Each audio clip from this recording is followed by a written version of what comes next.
السلام علیکم ورحمة الله. نن به د هدایت النحو درس نمبر 38 شروع کو. متاسې الحمدلله د اسم فاعل بحث کې یو څو مسائل ووې. نن به د اسم فاعل مسئله نمبر 3 شروع کوو چې هغه عبارت ده وان كان الفاعل مؤنثا حقيقيا وهو ما بإزائه. که چیرته فاعل مؤنث حقیقي وي وهو ما بإزائه ذکر من الحيوان، هغه چې هغه په مقابله کې مذکر حیوان راغلی وي، انث الفعل ابدا، نو همیشه دپاره به مو فعل مؤنث راوړو. ان لم تفصل بین الفعل والفاعل، په شرط د دې چې د فعل او د فاعل په مابین کې فاصله نه وي، لکه قامت هند. وان فصلت، او که چیرته د فعل او د فاعل په مابین کې تا فاصله راوړه، فلک الخيار، نو بیا تا ته اختیار دی فی التذکیر والتانیث د فعل په مذکر او مؤنث راوړلو کې. نحو ضرب اليوم هند وان شئت قلت ضربت اليوم هند.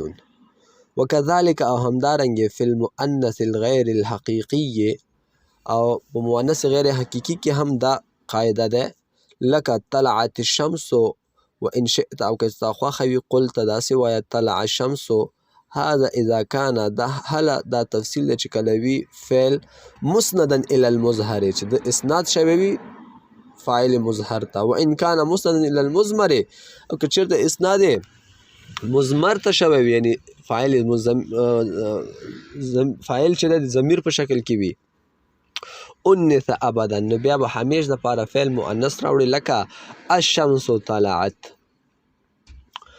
نو متاسې ویلي وو چې د فاعل یو مسایل دي تقریبا، هغه کې متاسې دوه مسایل ووې، دوې مسئلې ووې. نن به درېیمه مسئله شروع کوو. المسألة الثالثة في بيان حالات فعل الفاعل تذكيرا او تانيثا. یعنی نن به د فاعل فعل حالات بیانو په اعتبار د تذکیر او تانیث سره. نو په دغه عبارت کې مصنف علیه رحمت د فاعل متعلق دریمه مسئله ذکر کړې ده. که چیرته فاعل مؤنث وي برابره خبره ده، حقیقي وي او که غیر حقیقي وي، نو په دغه وخت کې د فعل مذکر او مؤنث راوړل څه اعتبار به وي. نو دغه باندې پوهېدو نه مخکې موږ تاسې باید مؤنث حقیقي او مؤنث غیر حقیقي وپېژنو. مؤنث حقیقي چاته یایي؟ مؤنث حقیقي هر هغه مؤنث دی چې هغه په مقابله کې مذکر حیوان وي، لکه امرأتون په مقابله کې رجلون دی، ناقتون په مقابله کې جملون دی. صحیح شه؟ همداسې ډېر مثالات متاسې جوړولی شو که نه.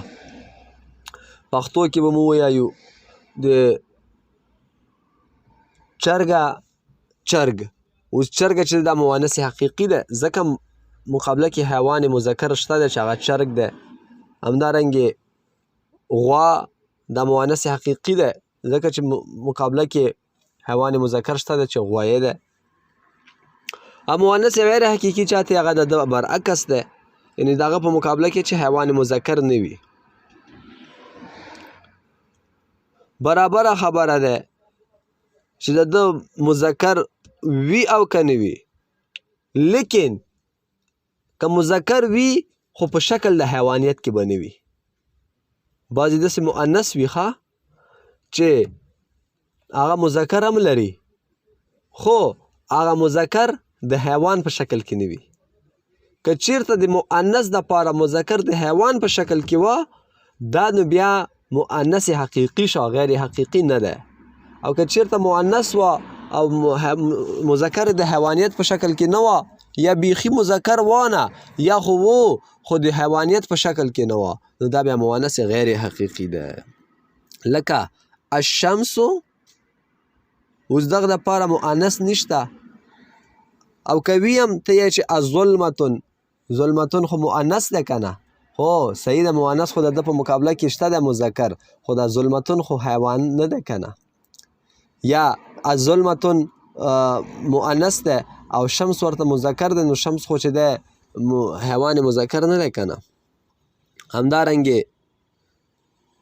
نخلتون د په مقابله کې مذکر شته دی چې هغه نخلون دی، خو نخلون چې دی دا خو حیوان جاندار نه دی که نه، یعنی حیوان ناطق یا حیوان ناحق خو نه دی که نه وغیره.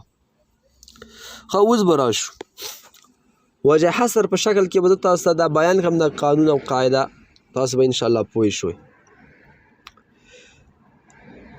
د فعل فاعل به خالی نه وي، که مؤنث وه برابره خبره ده، که د فاعل مفرد وي، که تثنیه وي او که جمع وي. که چېرته د فعل فاعل مؤنث وي دا به دوه حالاتونه خالی نه وي، یا به د فاعل مؤنث حقیقي وي یا به غیر حقیقي وي. که چېرته مؤنث حقیقي وي نو دا بیا دوه حالاتونه خالی نه وي، یا به په شکل د اسم مظهر کې وي یا به په شکل د اسم مضمر کې وي.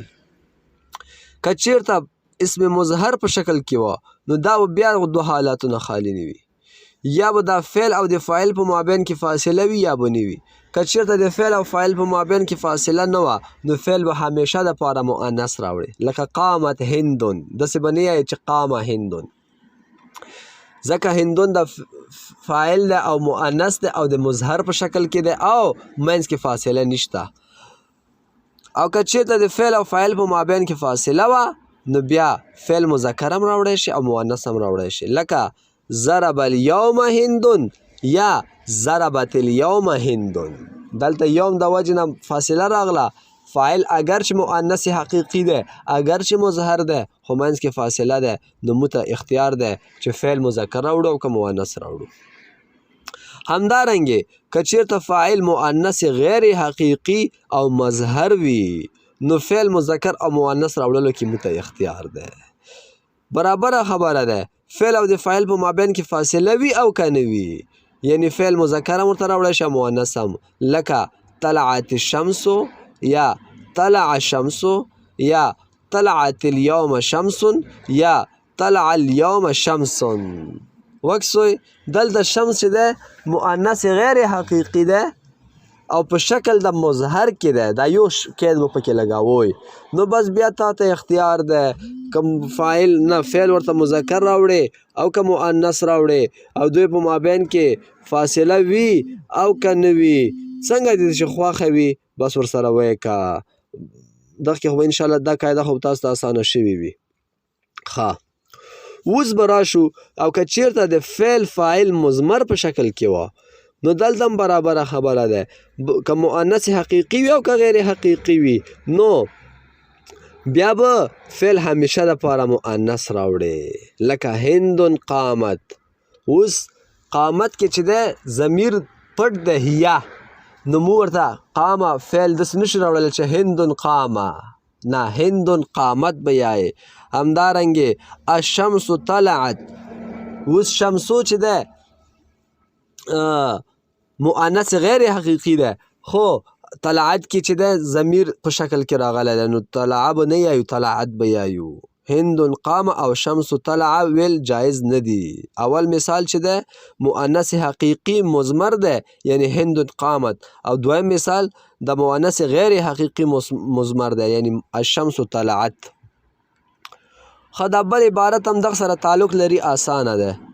وجمع التکسیر او جمع تکسیر چې ده کالمؤنث الغیر الحقیقي، دا په شان د مؤنث غیر حقیقي ده، یعنی داسې هم یلی شي قام الرجال وان شئت قامت الرجال ورجال قامت ويجوز فيه الرجال قاموا.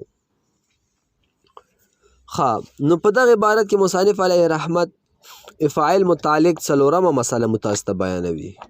که چېرته فاعل په شکل د جمع تکسیر کې وه نو بیا په دغه وخت کې د ده فعل مذکر یا مؤنث راوړلو څه حالات به وي، نو د مصنف علیه رحمت متلانډه یلی دي، هغه نه مخکې به جمع تکسیر مو تاسې وپېژنو، تاسې پیژنو انشاءالله.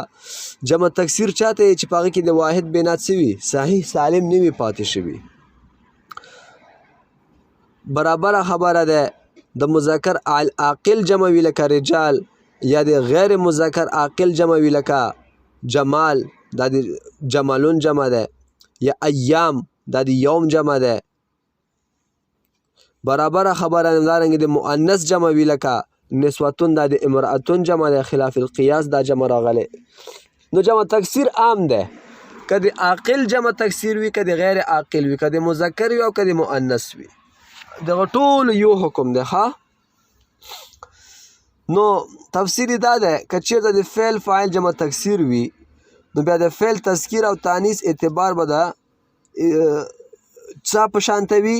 د مؤنث غیر حقیقي په شانته به وي. مؤنث غیر حقیقي خو مو تاسې اوس ووی که نه، که چېرته د فعل فاعل جمع تکثیر وي نو دا به دوه حالتونه خالي نه وي، یا به مضمر وي نه او یا به مضمر وي یا به دغه فاعل مظهر وي. که مظهر وي نو دوه حالتونه به خالي نه وي، فعل او د فاعل په مابین کې به فاصله وي یا به نه وي. نو په دواړو صورتونو کې که فاصله وي او که نه وي فعل به څه راوړي؟ مذکر به راوړي. لکه قام الرجالو یا قامت الرجالو.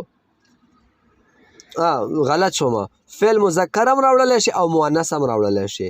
لکه قام الرجالو یا قامت الرجالو، یا قام اليوم رجال یا قامت اليوم یوم رجال. او که چېرته فاعل جمع تکثیر د مضمر په شکل کې وي نو بیا هم مونږه فعل مذکر هم راوړلی شو، مؤنث هم راوړلی شو. لکه الرجال قامت یا الرجال قامو. دلته یوه فایده درته بیانومې. جمع تکثیر چې ده مصنف علیه رحمت دا د مؤنث غیر حقیقي سره تشبیه ور کړی دی.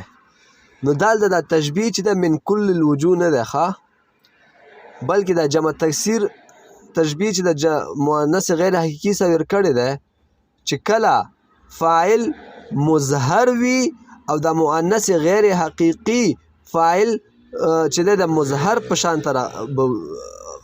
داسې ده چې کله د جمع تکثیر فاعل چې مظهر وي که نه نو دا بیا کله څنګه به د جمع مؤنث حقیقي په شانته وي چې د جمع غیر مؤنث حقیقي فاعل هم مظهر وي. نو په دغه ځای کې چې د لکه څنګه چې د غیر حقیقي فاعل مظهر چې دی که نه نو که چېرته د جمع مؤنث جمع تکثیر فاعل هم مظهر وه نو بیا به دغه جمع تکثیر د مؤنث غیر حقیقي په شانتې وي. ښه لیکن چې کله د مضمر په شانتې وي نو بیا په دغه وخت کې د مؤنث غیر حقیقي په حکم کې نه ده داخل، یعنی جمع تکثیر چې په شکل د مضمر کې وي نو بیا جمع تکثیر چې ده دا د مؤنث غیر حقیقي په شانته نه ده. ښه دلته بیا د دوی دواړه حکمونه بدل دي. نو بیا به موږ کسو چې د فاعل جمع تکثیر ضمیر دی نو ګورو به ورته چې دا د غیر عاقل جمع ده او که د عاقل جمع ده. که د عاقل جمع وي نو بیا د فعل په آخره کې تا د تانیث راوړل هم جایز دي او واو د جمع هم راوړلی شي. لکه الرجال قامت یا الرجال قامو. صحیح شه، په مؤنث غیر حقیقي دا خبره نه وه. ښه او که چېرته دغه جمع تکثیر چې د غیر عاقل جمع وي نو بیا مؤنث عاقل جمع وي که نه یا به دغه جمع تکثیر چې ده د غیر عاقل جمع وي یا به د مؤنث غیر عاقل جمع وي. که چېرته د مؤنث عاقل جمع ده دغه نوره دوه پرېږده وه. که چېرته یا به داسې یو ورته بیا درته یم، که چېرته دا د جمع غیر عاقل جمع وي یا به د مؤنث غیر عاقل جمع وي یا به د مؤنث عاقل جمع وي نو تای تانیث او نون د جمع مؤنث په فعل باندې به مو راوړلی شو. لکه الایام مدد یا الایام مدینا. اوس ایام چې ده دا د غیر عاقل جمع ده، دا د یو مثال شه. نو مو پکې تا تانیث هم راوړلی شو او نون د جمع مؤنث هم راوړلی شو. او ثاني مثال یعنی د مؤنث غیر عاقل جمع ده. الایام خو چې و دا د مذکر غیر عاقل جمع شه. اوس د مؤنث غیر عاقل جمع العیون جرت یا العیون جرینا. العیون مؤنث ده خو غیر حقیقي ده. او د دریم مثال چې مؤنث عاقل جمع وي لکه النساء جاءت او النساء جئنا. نو بیا دلته دا حکم دی.